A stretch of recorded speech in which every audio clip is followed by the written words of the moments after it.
கோவை மாவட்டம் சிங்கரல்லூர் சட்டமன்ற தொகுதி அதிமுக வேட்பாளர் KR ஜெயராமை ஆதரித்து பாஜக முன்னாள் மாநில தலைவர் அண்ணாமலை தீவிர பிரச்சாரத்தில் ஈடுபட்டார். பிரச்சாரத்தின் போது அதிமுக மற்றும் பாஜக தொண்டர்கள் அவருக்கு மலர் தூவி உற்சாக வரவேற்பளித்தனர்.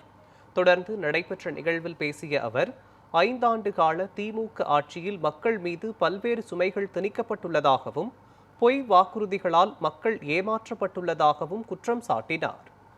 திமுகவை வீட்டிற்கு அனுப்ப வேண்டும் என கூறிய அவர், தேசிய ஜனநாயக கூட்டணி ஆட்சி அமைந்தால் மத்திய அரசுடன் இணைந்து தமிழகத்திற்கும் கோவைக்கும் பல்வேறு வளர்ச்சி திட்டங்கள் கொண்டுவரப்படும் என்றும் தெரிவித்தார்.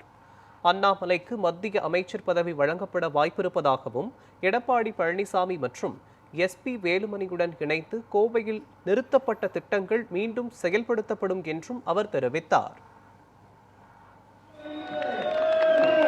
2024 நாடாளுமன்ற தேர்தலில்